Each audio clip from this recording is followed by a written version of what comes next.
Shalom, brothers. In this lesson, I'm going to deal with this controversial scripture in Deuteronomy 23 and 7.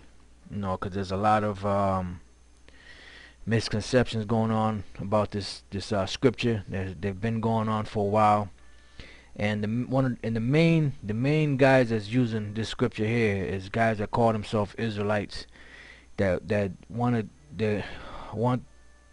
to save these damn devils. I mean, they're looking for any little nook and cranny. They're looking to save the Esau and save the so-called white man more than the so-called white man is looking to save himself.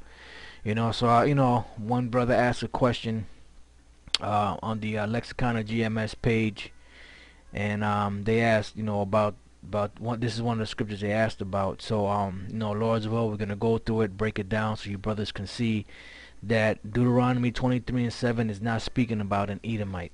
Alright, so we're going to start off by reading the scripture first and then going through it. Alright, Deuteronomy 23 and 7. Thou shalt not abhor an Edomite, for he is thy brother. Thou shalt not abhor an Egyptian, because thou wast a stranger in his land. Alright, now, first and foremost, the word abhor does not mean to hate. It means to avoid. To set aside as abominable. Alright? And we'll go through explaining why this is written.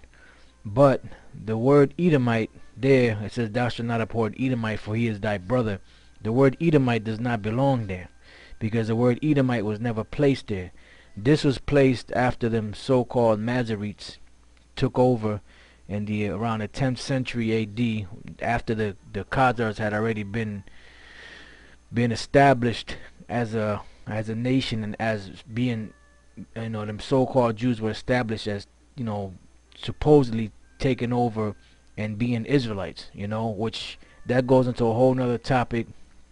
They really didn't convert to the scriptures, the Thawara, which they call Torah, and the Tanakh, or which they call Tanakh, which is the Old Testament scriptures. They didn't convert to those Old Testament scriptures, because you can't convert anyway.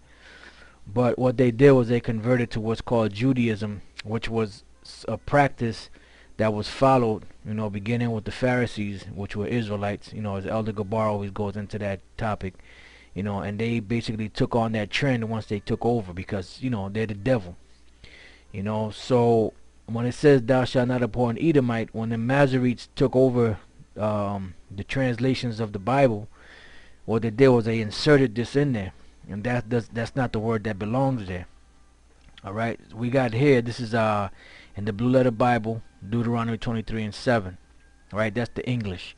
Then in the Hebrew, the verses, the 23rd chapter and the 8th verse, as you can see here. And as you see, I mainly focus on this word here, because this is the word that they say is Edomite. Now you have the word Adamaya or Adamya. Alright, and I wrote it down here, Adamya or Adamaya, which equals Edomite, and I put a question mark here. Alright, so we're going to find out in this lesson that word Edomite is not even here in this chapter. Now the word for Edom, or the word Edom in the Hebrew, is not Adamya or Adamaya. Alright, the word for Edom, as you see here, is Adawamya. This is the word for Edom right here, Adawamya, Edomite. Adawamya. Adawamya is Edomite.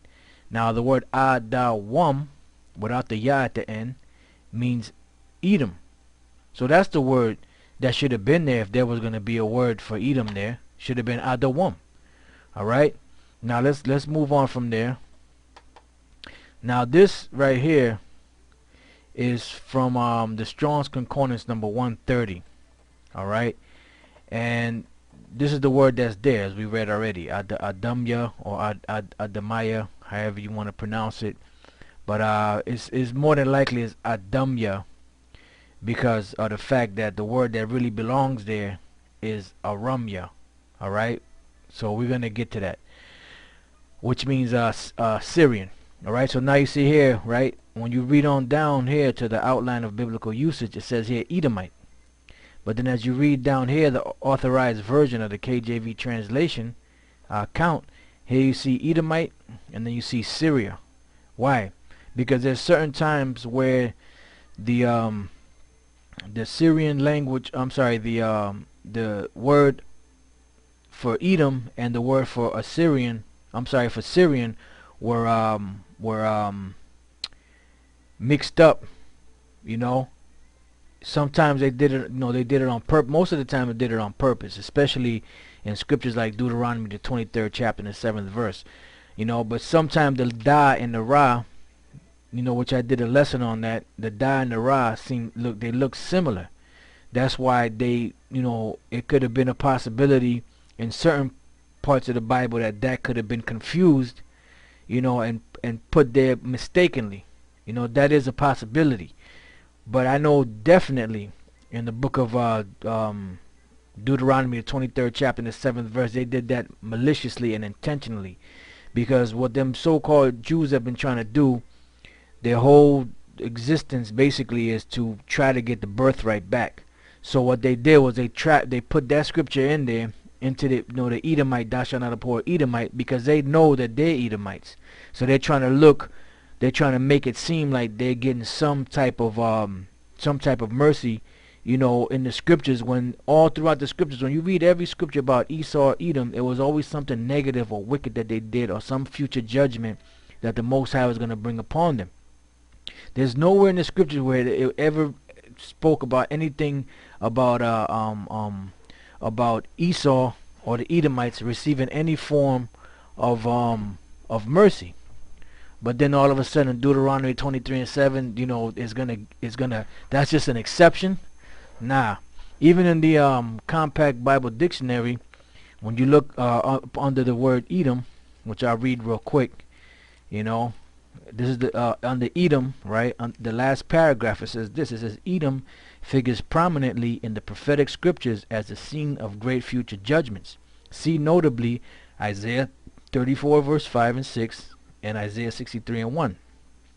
She is the only neighbor of the Israelites who was not given any promise of mercy from the Most High. Alright? So all throughout the scriptures you read about Esau's judgments, the wickedness of Esau being the wicked, but then all of a sudden here, in Deuteronomy 23 and 7, it shows mercy to the Edomites. Come on, man, that don't make no damn sense. And then there's a reason for it. So they changed that. And they changed a few words in there, because some of the stuff they didn't have to change. They pretty much kept it, basic, and kept it, true to the letter. But a lot of things that were very key and very important, they changed. Like this Edomite thing was one of the main ones. Alright, so it says here Edomite, Syria. Alright, now, as you read through here, it gives you, the history on Esau and certain, points, about Edom and their land and where they lived. And then when you read down here, you see the word here, Arawum-yum. Alright, Arawum-yum. Then it says here, 2 Kings 16 and 6, an incorrect reading for Adawum-yum. Alright, so this is Arawum-yum, right, which is Aramaean or Syrian. 2 Kings 16 and 6, an incorrect reading for Adawum-yum. Alright, which stands in Quarayah, which is the reading, and I'll show you what they mean by that. And then you read through here, and it gives you different instances where the word Edomite comes up, and where the number 130 is applied to that particular word or that particular name. Alright, now most of these here, I did a show on Doeg. Now here it says that Doeg was an Edomite, but then when you go through it, I did a show on it. Doeg was really Syrian. He wasn't an Edomite, he was Syrian. But here it has Edomite in the English translation. They did that on purpose to try to throw people off. Because if you're trying to wake up, or if you're waking up, they got to put stumbling blocks, because the Lord said that his word was going to be a stumbling block. So he had to have somebody set up those stumbling blocks. So the stumbling blocks that were set up by the Masoretes and the so-called Jews, through the Biblical Destruction Group, other groups such alike, and later on, not too far in the future from that point, they had what was called as the Learned Elders of Zion.